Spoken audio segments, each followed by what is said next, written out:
안녕하세요. 민사소송 절차 이행권 고결정과 답변서 작성 요령에 대해 알아보겠습니다. 민사소송은 개인 간의 법적 분쟁을 해결하기 위한 중요한 절차입니다.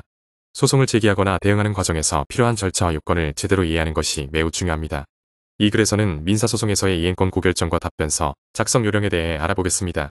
이행권 고결정은 법원이 원고의 소장을 검토한 후 사건을 신속히 종결하기 위해 내리는 결정입니다.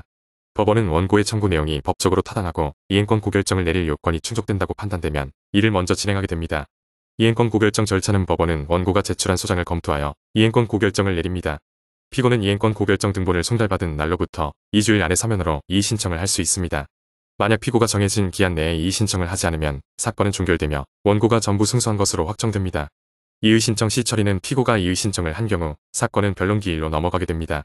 변론기일에는 양측이 법정에 출석하여 심리를 진행하며 이후 판결이 내려집니다. 답변서 작성 요령은 소장 부본을 받은 피고는 원고의 청구에 대한 자신의 입장을 명확히 밝히기 위해 답변서를 제출해야 합니다. 답변서는 피고가 자신의 주장을 구체적으로 표현하고 필요한 경우 이를 입증할 자료를 함께 제출하는 중요한 문서입니다. 답변서 작성 시 유의사항은 청구의 취지에 대한 답변은 원고의 청구를 수용할 수 있는지 여부를 분명히 밝혀야 합니다. 예를 들어 원고가 청구한 금액이나 요구사항에 동의하는지, 일부만 동의하는지, 또는 전혀 동의하지 않는지를 명확히 기술해야 합니다. 청구의 원인에 대한 진술은 원고가 주장하는 사실 중 인정할 부분과 인정하지 않는 부분을 구체적으로 구분해야 합니다. 인정하지 않는 사실에 대해서는 그 이유를 명확히 설명해야 하며 이를 뒷받침할 증거를 제시해야 합니다. 증거자료 제출은 답변 내용을 입증할 수 있는 서류를 함께 첨부하여 제출해야 합니다.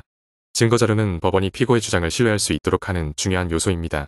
변론기일과 판결은 피고가 이의 신청을 하거나 법원이 이행권 고결정을 하지 않은 경우 사건은 변론기일로 넘어갑니다.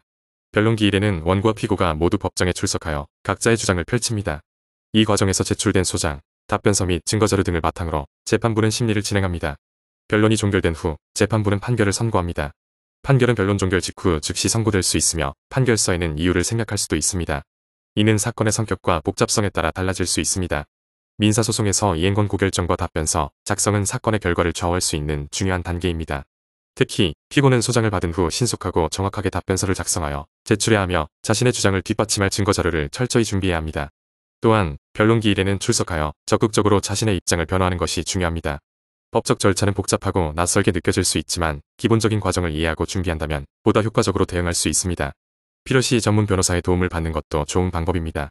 참고로 본 글은 일반적인 민사소송 절차를 설명한 것으로 구체적인 사건에 따라 적용되는 법적 요건이나 절차는 다를 수 있습니다. 더 궁금하신 점이나 도움드릴 일이 있으면 언제든지 문의주세요. 감사합니다.